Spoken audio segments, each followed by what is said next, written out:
Joining me right now from Capitol Hill, House Financial Services member, Congressman Lee Zeldin of New York. Congressman, it's good to see you. Thanks so much for weighing in here. Great to see you, Maria. You say you're a no on the tax plan in its current form, right? That's correct. And I'm a New York congressman. I'm representing a New York district. I know that if I'm not fighting for my home state and my home district, I can't expect some other member of Congress from some other state to do that for me.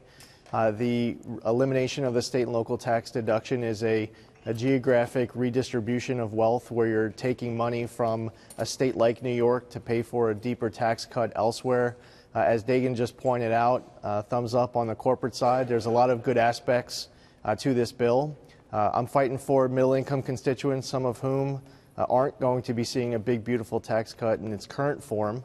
And there are some others who are going to be seeing a tax increase, and we just need to address this issue. We saw progress with the proposal to have a property tax deduction up to $10,000, but it just doesn't go far enough for me. Yeah, and that's the same sentiment as Congressman Peter King, obviously for the same idea that his constituents are going to see higher taxes in some areas. So let me push back and give you what the leadership is saying as the pushback, and that is you've got to look at the entirety of this plan. Maybe you get an offset to the fact that you're going to see your taxes go up when you lose that deduction. You see an offset because the AMT is going away. Is that not apples to apples? I think the proposal to eliminate the state and local tax deduction is to have more money to pay for tax cuts elsewhere. Right.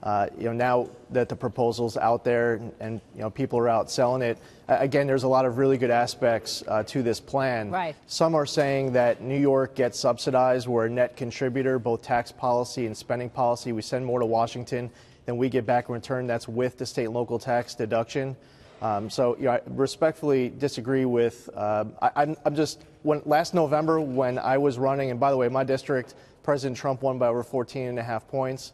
When we were talking about tax cuts for our hardworking middle-income constituents, this isn't what they had in mind. That we would be telling them that they'd be paying more and they'll see some benefit down the road. Yeah, I mean, we just have to be clear. I mean, when you do look at a group of people who are making $1 million or more, certainly. You are going to see those taxes go up when you eliminate that deduction. What do you want to see in terms of a middle ground? Would you vote yes if, in fact, they put a cap? In other words, if you make a certain amount of money, you can deduct it, but above that level, you can't deduct it anymore. Would that be something as a compromise?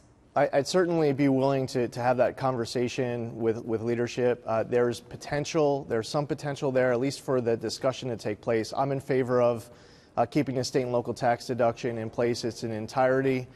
There are others who are in favor of eliminating it in its entirety. I would say that for anyone that you were to eliminate the state and local income tax component, I don't like the idea of eliminating it on January 1st of 2018.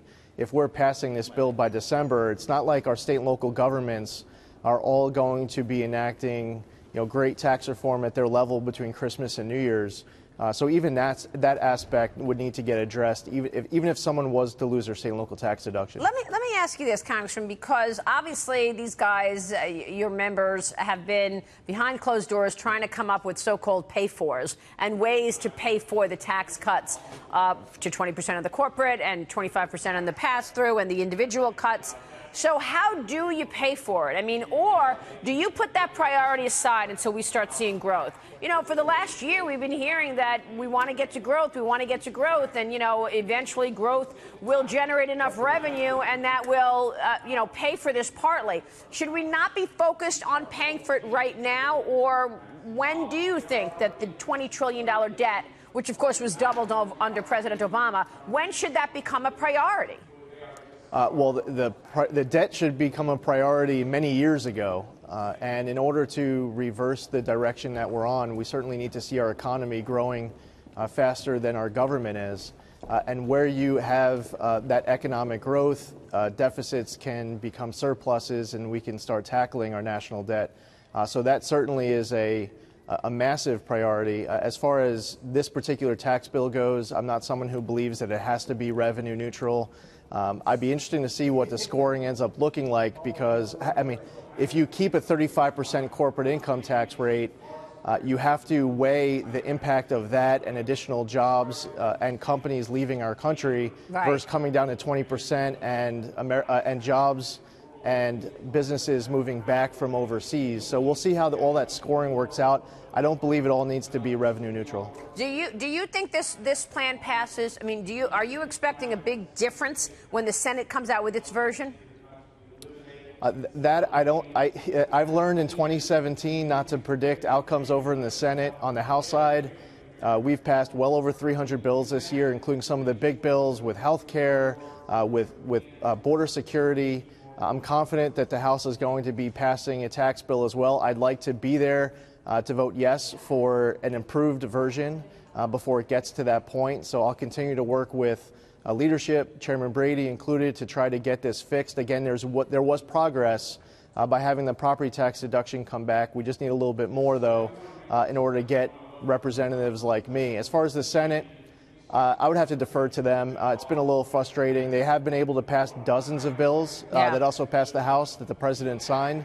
But we have to get some of the big ones done over there as well. All right, we will be watching. So in its current form, you're a no, but you're hoping that you could be a yes if there's some change on that state and local deduction. Congressman, it's good to see you, sir. Thank you so much. Thank you, Maria. We'll see you soon. Congressman Lee Zeldin there.